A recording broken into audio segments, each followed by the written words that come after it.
Peace, family, first and foremost, and welcome back to another video in the void.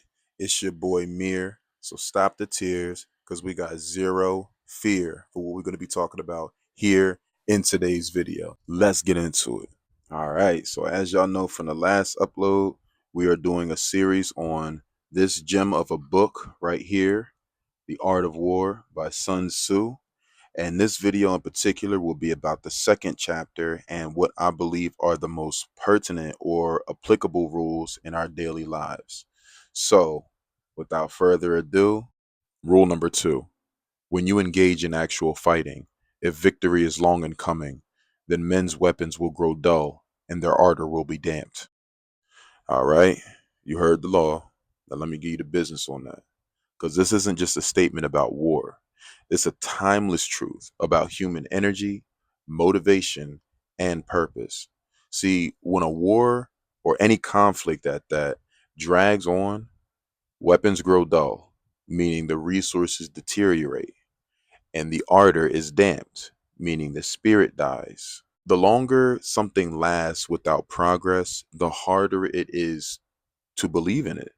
I mean, even the most loyal soldiers lose faith if they're kept marching through endless battles with no clear end in sight. Now, let's pause and break this strategic wisdom down into three parts. One, momentum is everything, and people are fueled by the belief that what they're doing is going somewhere. And if success is delayed, it creates doubt, fatigue, and apathy. And apathy is contagious. Two, time is an invisible opponent.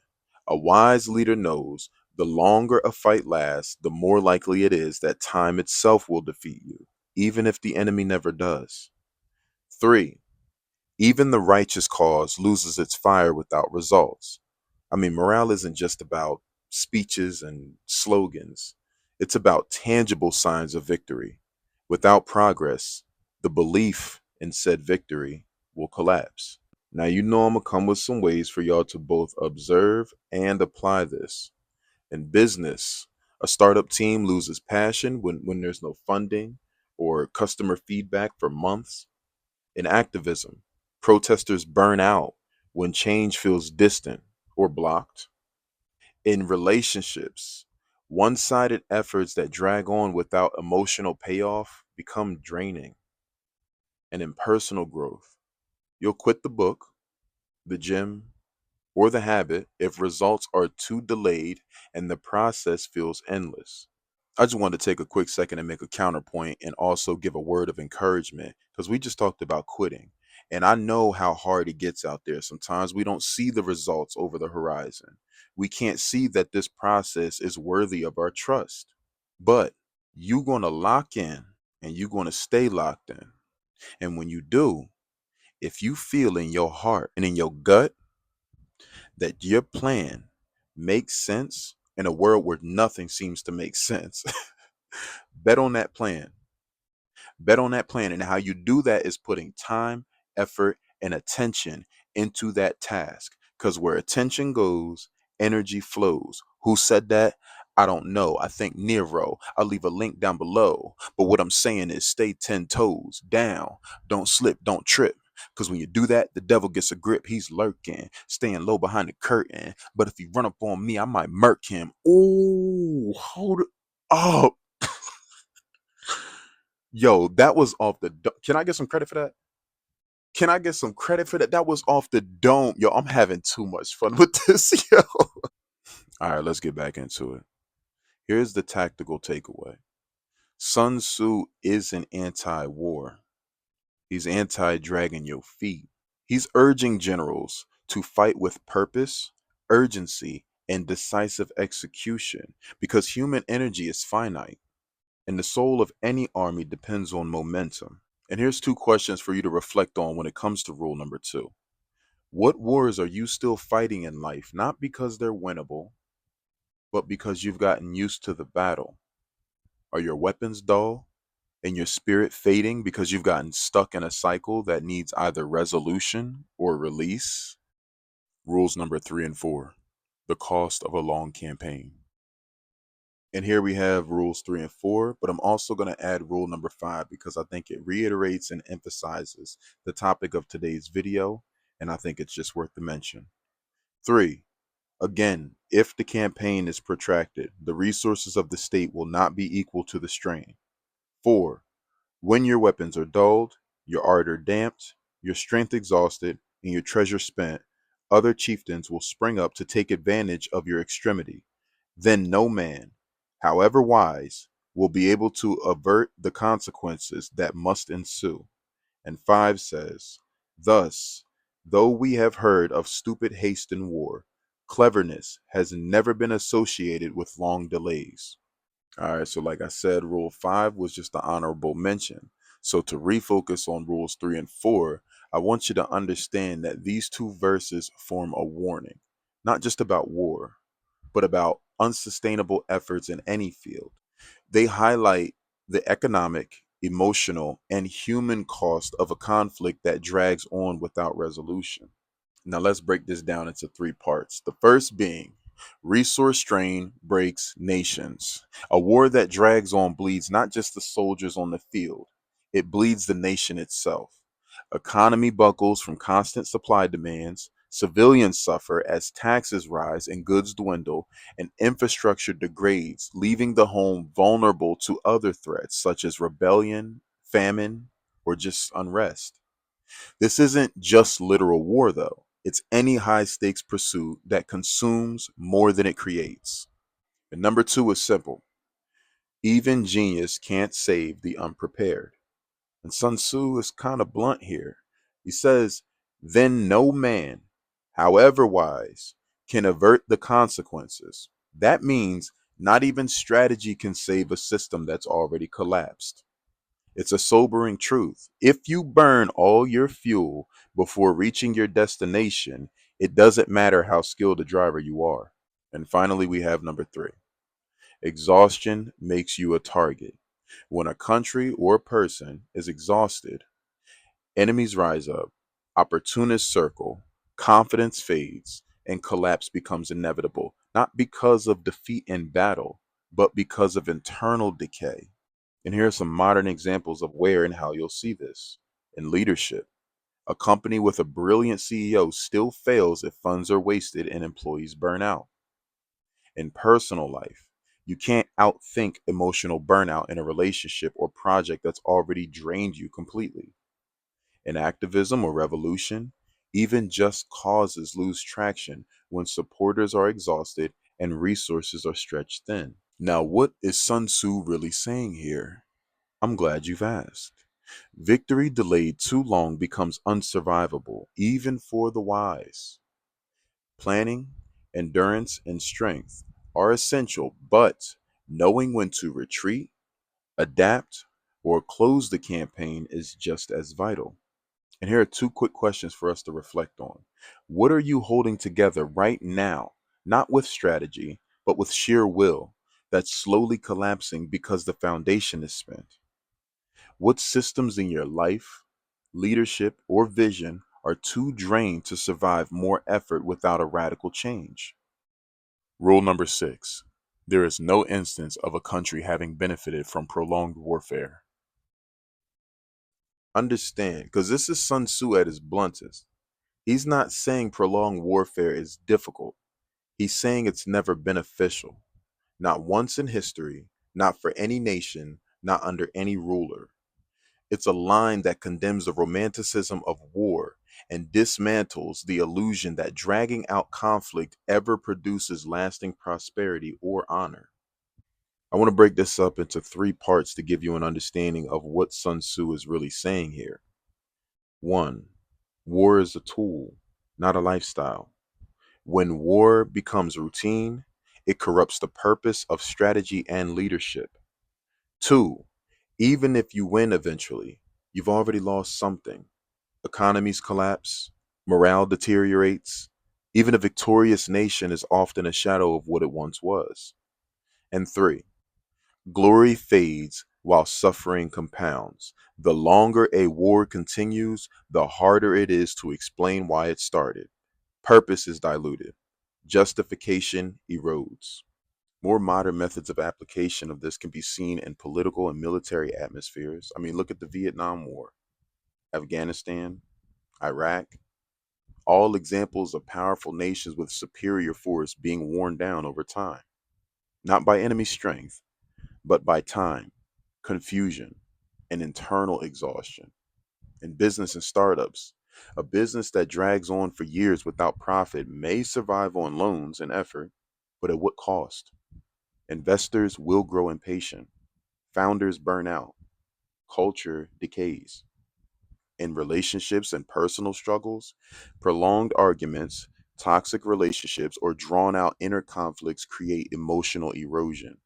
Even if you win by staying together or pushing through, the damage may be irreversible.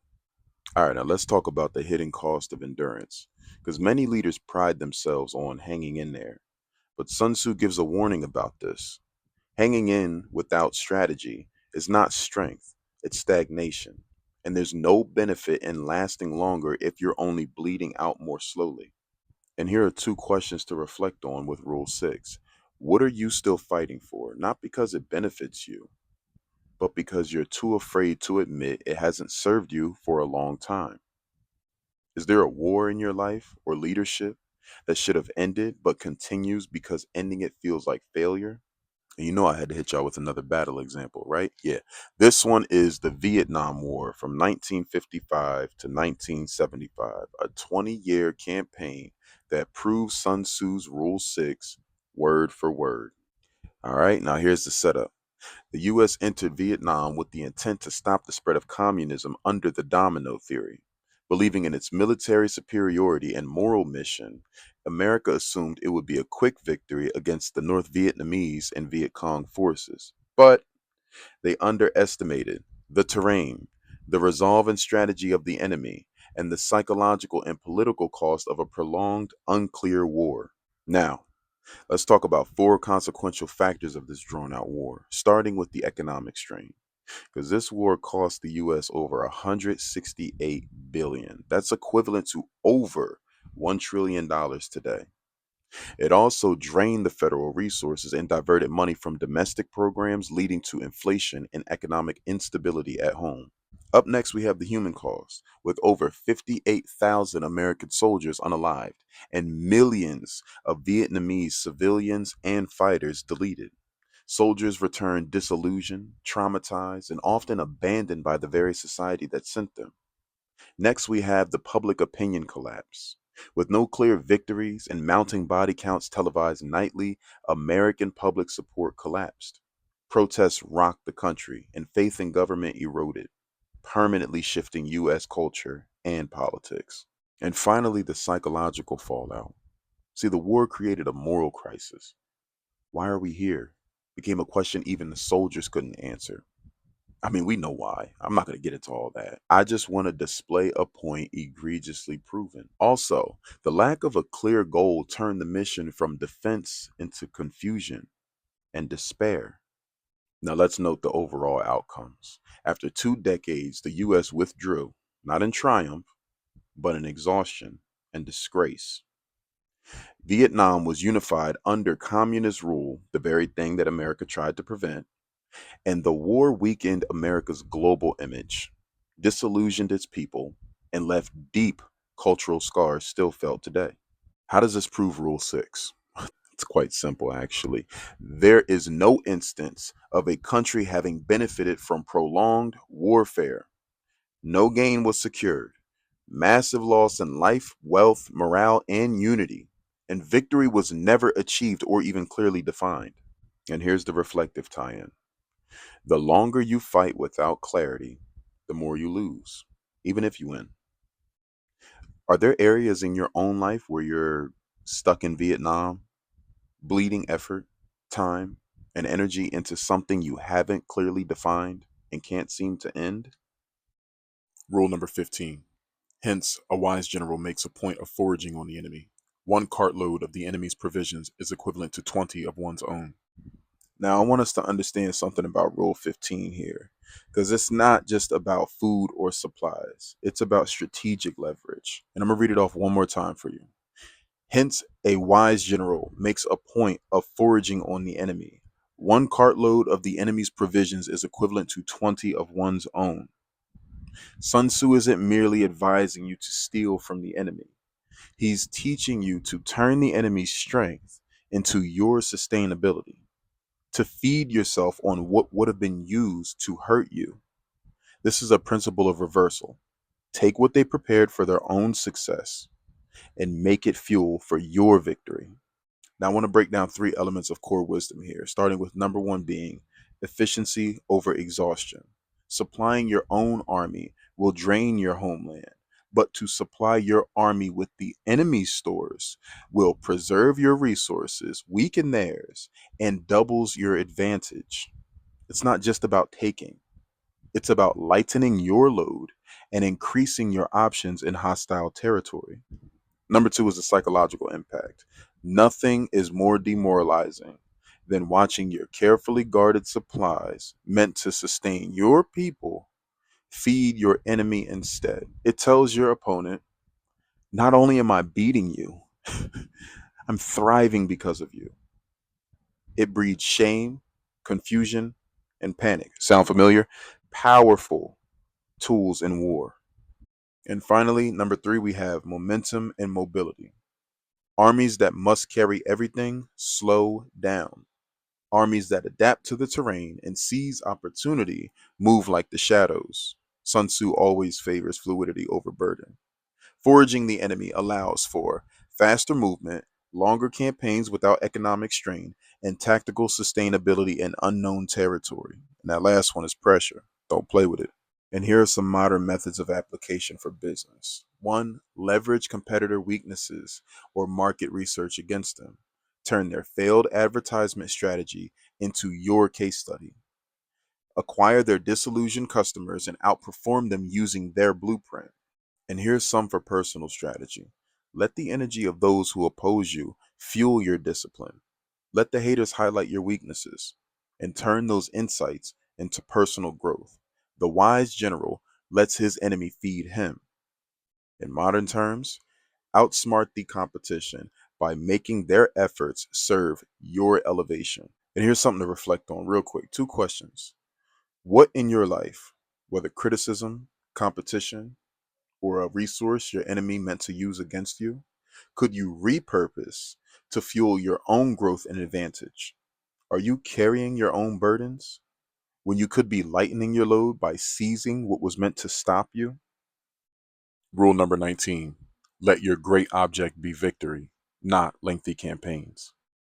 Let's expand on this a bit. This rule is a command to cut the fat, kill the distraction, and never lose sight of the true objective. War isn't about glory.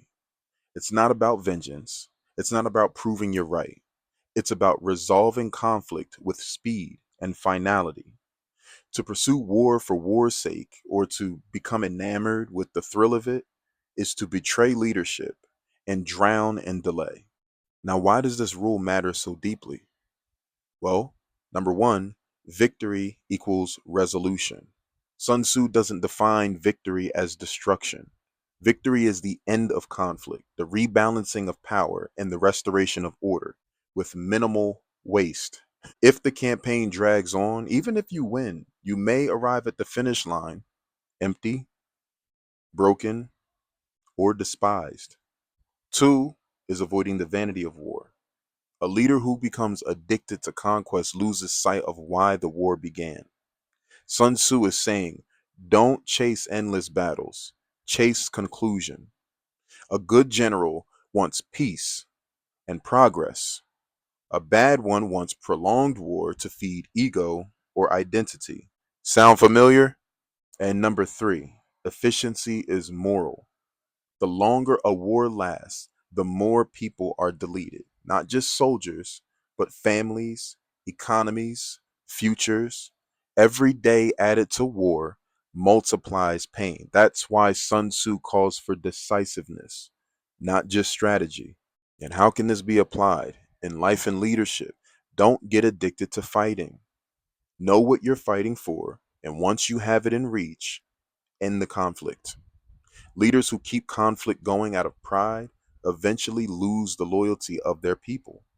Even personal goals. If you're endlessly trying but never closing, ask yourself, are you addicted to the process more than the outcome? In business, endless marketing, tweaking, development, and no release is failure to ship. You're at war with market silence. Finish it by executing. Here's a deep question for you guys. Are you chasing the battle or the win? In what areas of your life are you trapped in endless effort, mistaking movement for progress because you've lost sight of the original objective? Rule number 20.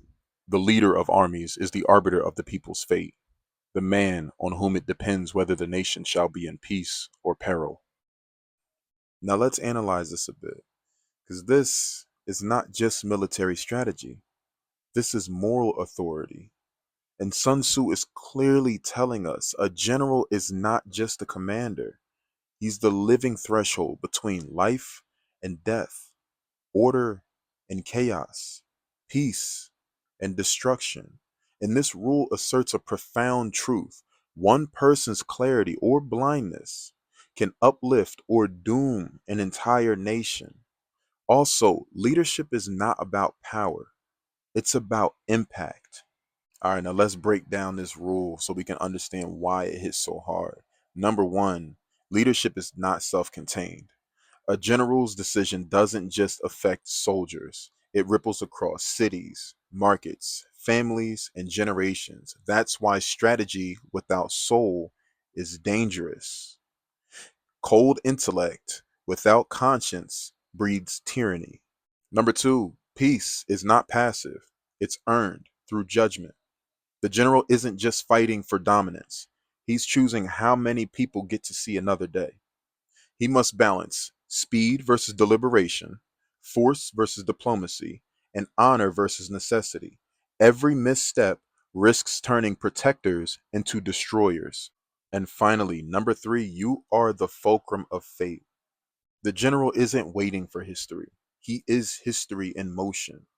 Everything tips around his discernment, not just if war is won, but if the aftermath is worth surviving.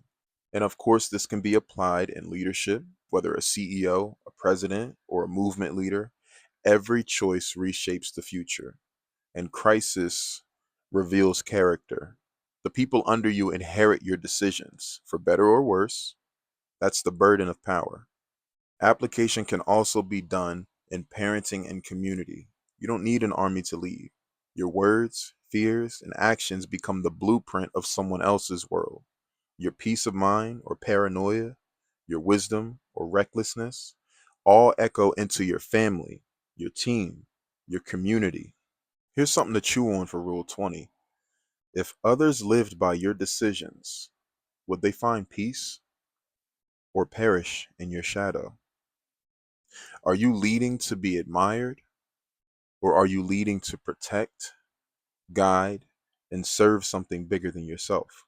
And finally, for our battle example, and I had a couple in the chamber for this too, but I went with Toussaint Louverture, the general who rewrote fate itself. The battlefield, the Haitian Revolution, 1791 to 1804. The role is a former slave turned general, strategist, and governor. And why this fits Rule 20? Toussaint literally became the arbiter of life and death for an entire enslaved nation and for France's global empire. His presence meant either the rise of the first free black republic or the slaughter of his people. And here's the setup. In the late 1700s, Haiti, or at the time Saint Domingue, was France's richest colony, powered by brutal slave labor, 500,000 or more enslaved Africans, and on the verge of erupting into revolution. Toussaint, born enslaved, was self educated, multilingual, and deeply spiritual. He had no former military training, yet he would outstrategize French, Spanish, and British forces over 13 years of warfare. Your boy Sun Tzu has said it throughout this entire chapter so far. Nobody benefits from a long war. I mean, clearly, the French didn't get what they wanted. And because of that, it seems like Haiti has been excluded from business and other ventures that would have helped their economy grow. I mean, it's kind of like playing Monopoly with your little brother or your child, and because they can't win, they get upset and flip the board over. And then you're left with the destruction and the task of making sense of all the pieces in an attempt to rebuild with no help. And these were the long calculations that were taking place in his temple before the battle. See, Toussaint knew that black rage alone wouldn't be enough. So this is what he did.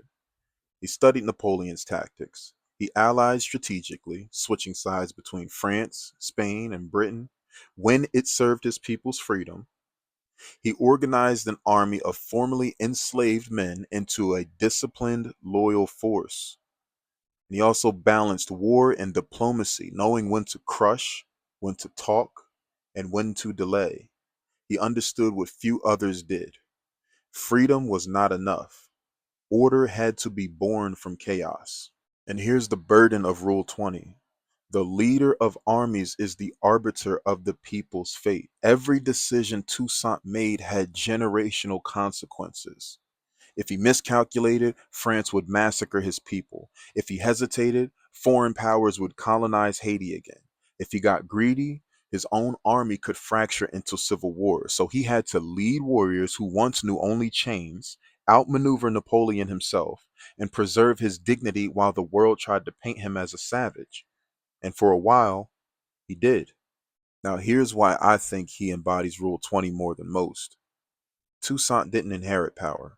He built it from pain, forged it through fire, and carried it with precision. He didn't just free a people, he governed them. He didn't just destroy an empire, he tried to build a just society in its place. His downfall came when he trusted the French too much, accepting an invitation to negotiate only to be betrayed, captured, and imprisoned in a frozen cell in France, where he expired in 1803. But the aftermath. 1 year later, his people, inspired by his legacy, delivered the final blow. Haiti became the first black republic in the modern world and the only successful slave revolt in history to form a nation. Despite his expiration, Toussaint's leadership outlived empires. Family, here are two final questions for you to reflect on for this video. Could you lead a people not just to rise, but to govern themselves in the ashes of a broken world? What kind of discipline and wisdom must you hold to not just overthrow a master, but to replace him with balance? All right, family, that is it for chapter 2. And I want to say I appreciate the love that I got from the last video, and I will be getting to work on the third installment as soon as possible. And I don't know if you guys can tell, but I'm having a lot of fun with this stuff. I'm really enjoying myself, and I think that's important because it doesn't make it feel like a task. And it really shouldn't when we're discussing profound work like this. It should be fun. It should be easily digestible. And that's my goal with this. And with that being said, don't forget to leave your piece down in the comments section for me. Leave a like for the video, subscribe to the channel for more content, and share the video with anyone who you believe will benefit from this type of material, because it's conversations like this about masterpieces like this that will allow those individuals to self-reflect and truly know in their heart whether they possess the qualities necessary to assume a leadership position. Now, I'll leave you with that. And as always, peace, family.